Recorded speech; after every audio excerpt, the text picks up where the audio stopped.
L'invasion de l'Ukraine par la Russie en février 2022 était censée être une opération militaire spéciale qui devait conduire à la prise de Kiev en quelques semaines. Cela ne s'est pas produit. Au cours des premiers mois du conflit, les soldats russes ont réussi à s'approcher dangereusement de Kiev, mais l'Ukraine a réussi à prendre le dessus et à repousser les envahisseurs. Cependant, l'Ukraine a été continuellement sur la défensive au cours des 30 derniers mois de combat, alors qu'elle tentait d'empêcher la Russie de progresser davantage à l'intérieur de ses frontières. La Russie contrôlait près de 18% du territoire ukrainien au début du mois d'août 2024, tandis que l'Ukraine s'était concentrée uniquement sur la survie à l'assaut de la machine de guerre russe. Cependant, il semble que l'ampleur de la guerre se déplace en faveur de l'Ukraine. L'invasion de Koursk par l'Ukraine le 6 août 2024 a sans doute été l'événement le plus important et le plus remarquable de l'année. En effet, pour la première fois, Zelensky a réussi à mettre l'Ukraine à l'offensive pour tenter de prendre le dessus sur la Russie et de reprendre une partie du territoire de son agresseur. Que s'est-il passé exactement? L'invasion de Koursk n'était cependant pas un événement fortuit. Ces dernières années, la Russie a progressivement perdu de sa puissance économique et militaire. L'assaut de Koursk est simplement le signe que l'Ukraine peut tirer parti des vulnérabilités de la Russie qui ne feront que s'aggraver. Examinons plus en détail comment l'Ukraine a gagné sur le territoire russe, pourquoi la Russie est incapable de protéger son propre territoire et les implications de cette situation pour l'avenir de la guerre. Commençons par décrire l'ampleur actuelle de l'invasion de la région de Koursk. Une force relativement modeste de l'armée ukrainienne a traversé la frontière russe et est entrée dans l'oblast de Koursk le 6 août. Selon les comptes rendus russes de l'époque, l'armée d'invasion était composée d'environ 300 soldats, soutenus par 20 véhicules blindés de transport de troupes et 11 chars. Naturellement, la Russie pensait que les forces militaires présentes à la frontière pourraient facilement repousser une force d'invasion. Selon les rapports préliminaires du ministère russe de la Défense, c'est précisément ce qui s'est produit. Représentant l'armée ukrainienne contrainte de battre en retraite près de la frontière entre les deux pays après avoir perdu 50 soldats, la tactique russe de la désinformation dans les rapports de renseignement a cependant été de courte durée. Il est rapidement devenu évident que l'armée ukrainienne avait réussi à envahir l'oblast de Koursk avec peu ou pas de pertes, voire sans combat direct. L'Ukraine a bombardé les positions de défense russes à Koursk avec son artillerie à longue portée et ses drones en se concentrant principalement sur les régions peu peuplées. L'armée ukrainienne n'a fourni aucune mise à jour sur l'avancée de l'invasion au cours des jours suivants et les rapports russes sont devenus de plus en plus désespérés. Le 9 août, il était évident que l'Ukraine avait réussi à traverser la frontière et selon les médias qui couvraient l'incident, avait pris le contrôle d'une zone allant de 6 à 25 km dans l'oblast de Koursk. Une chose était sûre, quelle que soit la superficie du territoire russe occupé par l'Ukraine à ce moment-là. Inexplicablement, l'Ukraine avait pénétré en Russie et il semblait qu'elle n'avait pas l'intention de s'arrêter de sitôt. Pour être honnête, ce qui s'est passé était un mélange de la meilleure expérience de l'armée ukrainienne et de l'incapacité de la Russie. Au lieu d'avancer dans la région de Koursk, l'assaut ukrainien a consisté en une série d'engagements mineurs, après quoi les troupes russes se sont encerclées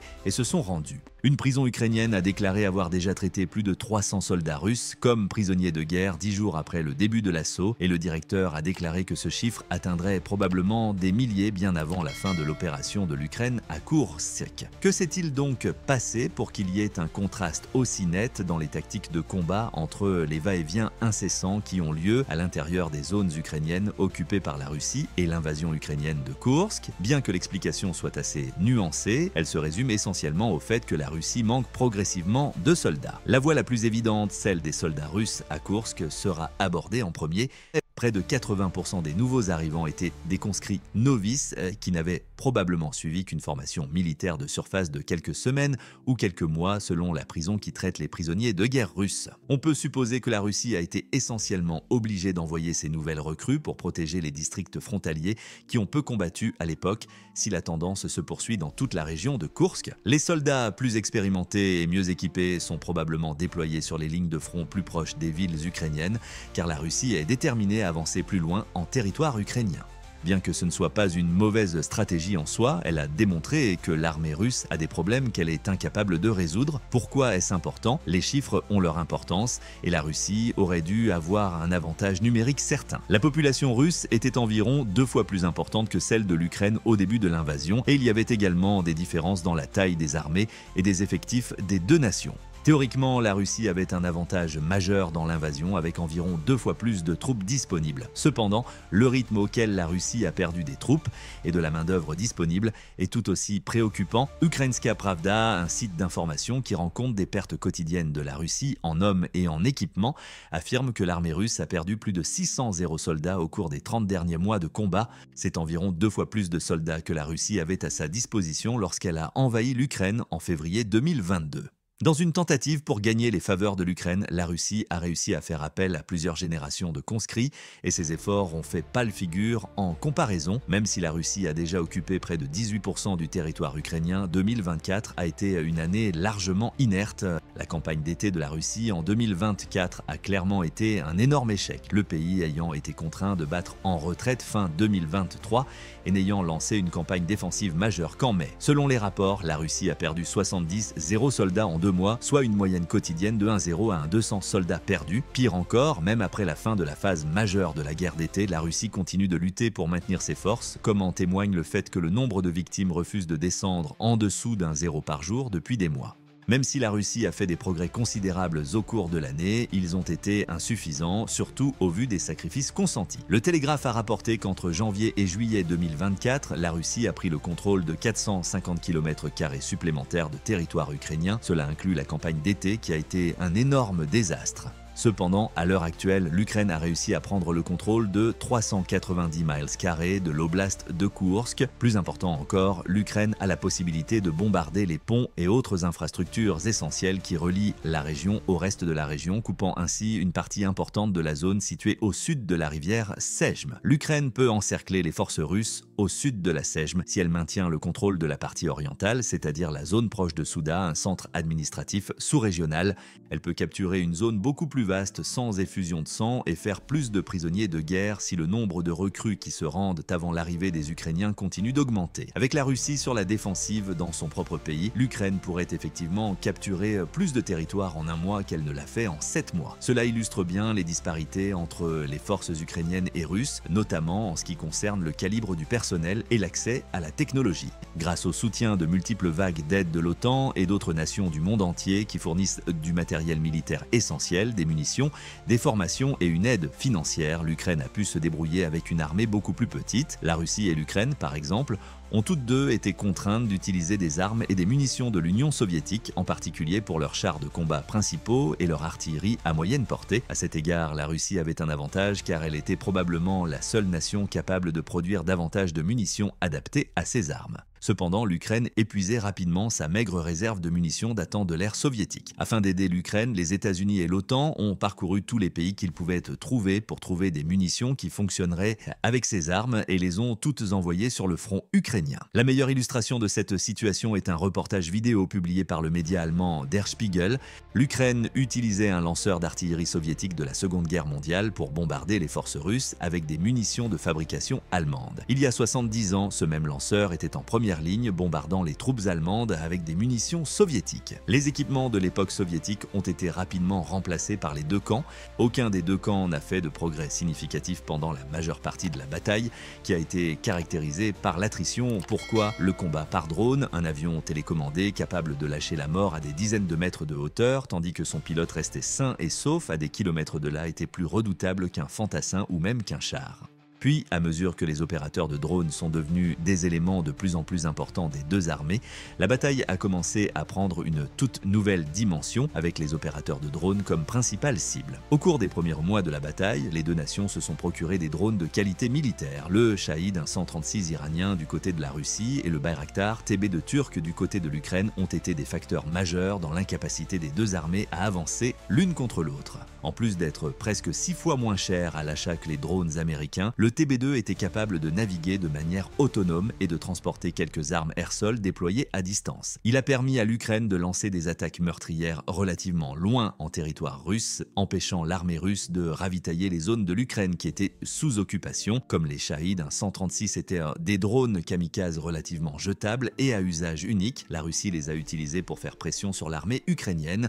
De plus, par rapport à l'Ukraine, la Russie avait le potentiel industriel et économique pour produire des drones ressemblant de près aux AN-136, ce qui lui assurait un approvisionnement indépendant. En revanche, les deux camps ont fait un excellent usage des drones commerciaux. Les deux armées disposaient d'un approvisionnement relativement stable, car les modèles de base étaient assez faciles à acheter pour les deux parties, généralement acquis auprès de la Chine sous une forme ou une autre. De plus, il n'était pas trop difficile de modifier les drones pour en faire des drones kamikazes. En fin de compte, la Russie et l'Ukraine ont cherché à améliorer les modèles de drones déjà en place.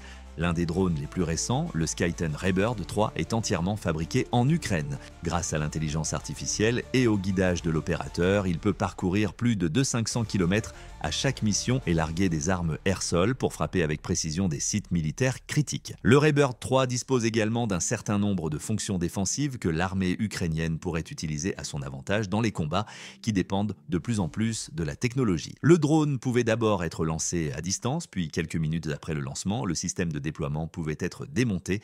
Cela le rend beaucoup plus sûr pour l'opérateur du drone et l'équipe de soutien, car cela réduit le risque que l'adversaire découvre le lieu de lancement du drone et contre-attaque. Deuxièmement, comme les frappes de drones se sont multipliées au cours de l'année écoulée, les deux parties au conflit ont commencé à utiliser une technologie anti-interférence qui a été incluse dans la conception du drone. La guerre des drones n'est cependant qu'un aspect de la technologie. L'OTAN a approuvé des plans plus ambitieux visant à fournir à l'armée ukrainienne des véhicules et du matériel militaire de pointe. Il s'agit notamment du F-16, un chasseur polyvalent de 4e génération qui surpasse largement les Su-27 russes de la même génération, et du char Moon Abrams, l'un des chars de combat les plus avancés dont dispose l'armée américaine. Alors que Zelensky avait déclaré que l'Ukraine aurait besoin d'au moins un 100 F-16 supplémentaires pour avoir une chance de se battre, d'autres pays de l'OTAN se sont regroupés et ont fourni au pays 65 F-16. L'OTAN a formé des pilotes de chasse ukrainiens pendant des mois avant que les F-16 ne commencent à voler en août 2024. Quel impact cela a-t-il sur l'état actuel de la guerre? Selon Ukrainska Pravda, la Russie a perdu des centaines d'avions et d'hélicoptères au cours des 30 derniers mois, soit plus de 300 de chaque, de sorte que le nouveau contingent de F-16 aidera l'Ukraine à établir une présence plus forte dans son propre ciel et à soutenir ses forces dans tout le pays. Cela implique que l'Ukraine sera en mesure d'exercer encore plus de pression sur les forces terrestres russes grâce à ses capacités de combat aérien ou de drones à longue portée en développement. Cela donne à l'Ukraine un avantage sur la Russie qui pourrait être plus durable, ce qui est crucial pour que l'Ukraine gagne le conflit. Cependant, comme nous l'avons déjà dit, l'armée russe n'a pas été la seule à souffrir pendant le conflit. L'économie russe a été façonnée pour se concentrer sur les opérations militaires, cannibalisant tous les autres secteurs industriels dans le processus, ce qui est en grande partie responsable des difficultés actuelles du pays.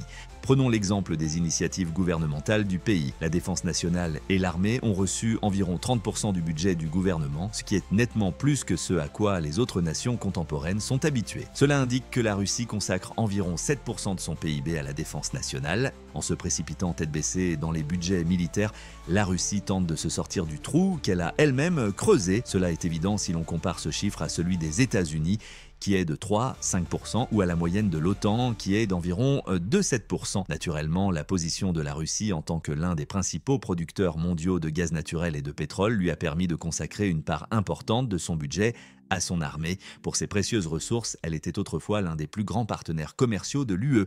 La Chine et l'Inde sont devenus les principaux importateurs de pétrole et de gaz russe de l'UE après le début de l'invasion, et l'UE a commencé à moins dépendre de ces matières premières. En 2022 et 2023, l'économie russe a même semblé être plus forte que celle des pays occidentaux, dépassant les prévisions du Fonds monétaire international, FMI, en grande partie grâce à sa capacité à conclure des accords commerciaux favorables avec la Chine et à réduire sa dépendance vis-à-vis du commerce avec les pays de l'OTAN. Le PIB de la Russie a en fait augmenté en 2023, ce qui en fait l'un des rares pays à connaître une telle croissance. Cependant, la dépendance excessive à l'égard du secteur de l'énergie présentait de sérieux inconvénients. Le secteur de l'énergie était sous-peuplé et ne parvenait pas à répondre à la demande car les travailleurs d'autres secteurs, tels que l'industrie manufacturière et l'agriculture, se tournaient vers ce secteur à mesure que les magnates de l'industrie s'enrichissaient et pouvaient offrir de nouvelles opportunités pour assumer de nouvelles responsabilités. La Chine est ainsi devenue l'un des principaux partenaires commerciaux de la Russie pour un large éventail de biens de consommation, tels que les téléphones portables, les tracteurs et les véhicules, et grâce à des prix plus bas, elle a dominé les secteurs manufacturiers russes. La Chine, quant à elle, a largement bénéficié des accords commerciaux avec la Russie qui lui ont permis d'acheter du gaz naturel à un prix presque 2 fois moins élevé que celui de l'UE un an auparavant. Les vents favorables du commerce avec la Chine ont été de courte durée. Même si les échanges commerciaux entre les deux nations ont augmenté de plus de 26% en 2023, atteignant un niveau record de 240 milliards de dollars en yens et en roubles, il ne devrait augmenter que de 1,5% en juillet 2024. Le fait que les importations chinoises de gaz et de pétrole brut aient diminué de 7% par rapport à l'année précédente pourrait être l'un des facteurs contributifs. Cela peut s'expliquer par le fait que la Chine développe ses initiatives commerciales internationales en se concentrant sur l'initiative Belt and Road qui vise à terme à lui donner un accès facile au pétrole du Moyen-Orient. Bien que l'invasion ait mis un terme à la plupart des préparatifs, les aspirations de la Chine indiquent qu'ils reprendront probablement là où ils s'étaient arrêtés si la guerre se poursuit, mais nous y reviendrons dans un instant. La Russie aurait très peu de clients si la Chine parvenait à stopper le flux de pétrole et de gaz russe, ce qui pourrait bouleverser complètement le secteur de l'énergie du jour au lendemain. Comme nous avons déjà évoqué la façon dont les autres industries ont commencé à souffrir à mesure que de plus en plus de personnes sont parties travailler dans le secteur de l'énergie, cela pourrait avoir un effet désastreux sur l'économie russe. Cependant, ce n'est qu'un des secteurs où la Russie perd des travailleurs. L'émigration massive a également été un autre facteur important de l'appauvrissement de la Russie à la suite de l'invasion. Afin d'éviter d'être recrutés ou soumis au régime autoritaire pro-guerre propagé par l'idéologie de Poutine, les résidents russes ont fui le pays dès le début de l'invasion en février 2022. Selon certaines estimations, environ 200 personnes auraient fui le pays au cours des premiers mois. Près d'1 million de Russes auraient quitté le pays fin 2022. La banque russe Alfa Bank estime que l'émigration à elle seule a coûté à la nation environ 1,5% de sa main-d'œuvre. Les entreprises russes ont été brutalement confrontées à une importante pénurie de personnel en raison de l'exode des ouvriers hautement qualifiés. Il faut ajouter à ces chiffres les efforts de conscription déployés dans tout le pays pendant la guerre. L'armée russe compterait environ 1,3 million de soldats actifs, 4 millions de troupes de soutien et 2 millions de soldats de réserve. Avec la suprématie des drones et des frappes à longue portée, une partie importante de la main-d'œuvre potentielle est envoyée au front et utilisée comme chair à canon dans la guerre d'usure contre l'Ukraine. Selon Reuters, il manque près de 4-8 millions de travailleurs en Russie, ce qui ajoute encore plus de poids à l'économie du pays, ou plutôt à son absence d'économie. Cela représente environ 5 millions d'emplois vacants qui ne sont pas pourvus parce que le pays manque de candidats qualifiés pour les occuper. Quelle que soit l'issue du conflit, une partie importante des émigrants n'a pas l'intention de retourner dans le pays et les frontières occidentales de la Russie sont totalement fermées. À première vue, l'économie russe semble se porter bien, mais elle est soutenue par des politiques irrationnelles et est généralement considérée comme ayant atteint le point de non-retour. Il suffirait de quelques mesures de la part des principaux partenaires commerciaux de la Russie pour nuire définitivement à l'économie car elle dépend fortement d'éléments qui échappent à son contrôle. Nous avons beaucoup parlé de l'économie chancelante de la Russie jusqu'à présent, mais l'Ukraine ne se porte pas beaucoup mieux, n'est-ce pas? Oui et non sont les deux réponses possibles. On peut faire valoir que la guerre a eu un impact économique bien plus important sur l'Ukraine. Le pays se classe au 8e rang en termes de dépenses militaires, allouant près de 37% de son PIB à la défense nationale et aux forces armées. Parallèlement, l'Ukraine a bénéficié d'importantes aides internationales. Selon le Conseil américain des relations étrangères, les États-Unis ont accordé à l'Ukraine un 175 milliards de dollars d'aide étrangère, dont un 107 milliards de dollars d'aide directe en espèces. Le reste est utilisé aux États-Unis pour produire des munitions et des armes, couvrir les salaires des employés ou transférer en Pologne et dans d'autres pays voisins qui accueillent des Ukrainiens déplacés. Cependant, selon l'Institut Kell, les nations européennes ont donné à l'Ukraine un 110 milliards d'euros, soit environ un 122 milliards de dollars par le biais d'accords bilatéraux ou d'une aide financière directe et 85 milliards de dollars supplémentaires doivent encore être versés. Seuls les accords d'aide directe sont inclus dans les plus de 350 milliards de dollars que les États-Unis et les nations européennes ont dépensés pour l'Ukraine dans l'ensemble. Pour cette raison, l'Ukraine a réussi à rester à flot, si c'est le bon mot, en comptant sur le soutien écrasant de ses amis pour maintenir l'armée et le flux d'armes dans le pays. La majorité des pays occidentaux, en revanche, exercent une pression croissante sur la Russie depuis que les sanctions ont empêché Moscou de s'engager dans des échanges commerciaux directs en devises américaines. L'interdiction des échanges commerciaux n'est qu'un aspect des relations politiques tendues entre la Russie et l'Occident. La capacité de la Russie à acquérir des technologies essentielles pour ses systèmes d'armement a également fait l'objet d'autres sanctions. C'est l'une des principales causes de la dépendance forcée de la Russie à l'égard de la technologie de l'Union soviétique. Environ 85% des plus de 500 chars que la Russie devait envoyer au front, selon Poutine, étaient des T-72. T-62 et même T-55 obsolètes qui sont terriblement mal préparés pour relever les défis du combat contemporain.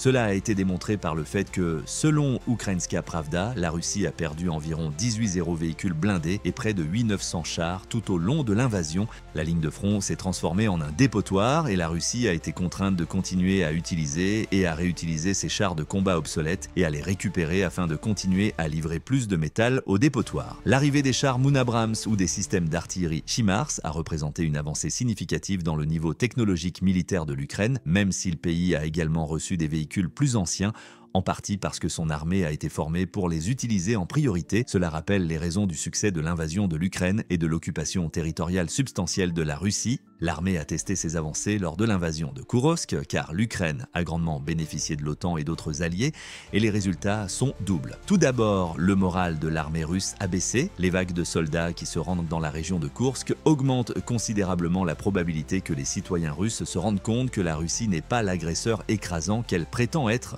La qualité de l'armée russe avant l'invasion ne peut être maintenue par les nouvelles recrues et le recyclage rapide des soldats va probablement l'aggraver. En fin de compte, la Russie devra envoyer une partie de ses forces pour reprendre Koursk et réduire ses opérations offensives sur le territoire ukrainien qu'elle a intensifié en réponse à l'incursion. Il sera trop tard lorsque l'armée russe en arrivera là. On estime à 200 le nombre de personnes déplacées de force de la région de Koursk. Les habitants de Koursk ont été témoins du contraste saisissant entre le traitement réservé par l'Ukraine aux résidents russes et aux Ukrainiens. Avec l'aide d'organisations internationales, l'armée d'invasion à Koursk a engagé des ressources considérables pour fournir une aide humanitaire à la population civile russe. D'autre part, de nombreuses villes ukrainiennes ont été bombardées au hasard pendant les premiers mois du conflit russo-ukrainien. Cela viole la Convention de Genève, mais la Russie continue aujourd'hui de frapper les hôpitaux ukrainiens. En outre, la minorité russe a été touchée de manière disproportionnée par les combats. Jusqu'à présent, les campagnes de conscription ont surtout visé les régions les plus pauvres et les moins urbanisées du pays, qui promettent des revenus 2 à 3 fois supérieurs à la moyenne nationale. Moscou, en revanche, a connu une importante fuite des cerveaux en raison des vagues d'émigration, mais n'a pas été affecté par la conscription. Poutine pourrait être amené à utiliser les moscovites dans l'armée si le besoin s'en fait sentir, et les citoyens restants de la capitale russe pourraient enfin voir comment la nation s'est comportée au cours des 30 derniers mois.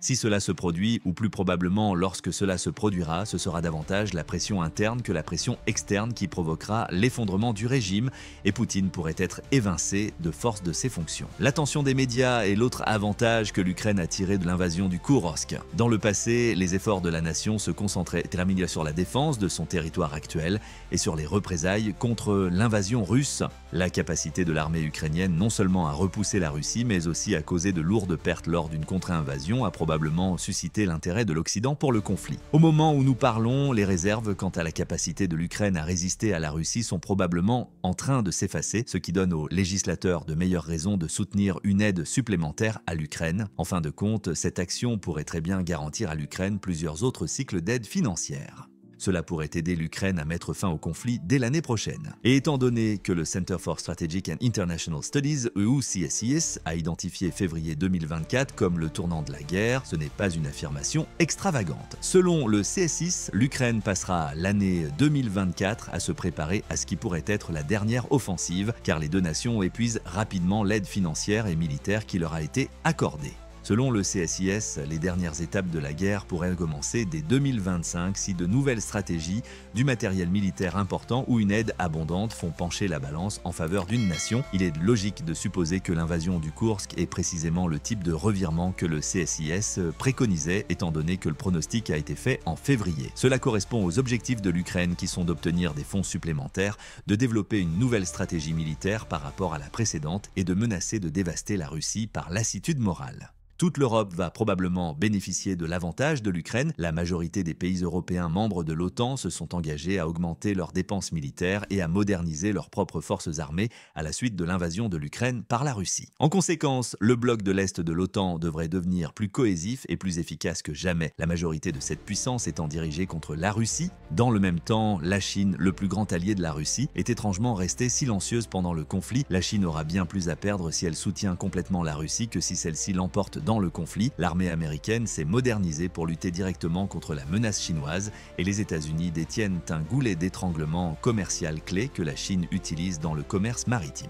La Russie devra inévitablement examiner son nombre décroissant d'alliés politiques et économiques, alors que les États-Unis maintiennent la Chine en échec. Étant donné que la majorité du monde soutient l'Ukraine, la Russie pourrait être la cible d'une opération militaire spéciale pour mettre fin au conflit, cette fois coordonnée par l'OTAN. Cependant, qu'en pensez-vous? Quelle est la durée et l'issue prévue du conflit entre la Russie et l'Ukraine? Merci de votre attention et n'hésitez pas à laisser un commentaire ci-dessous.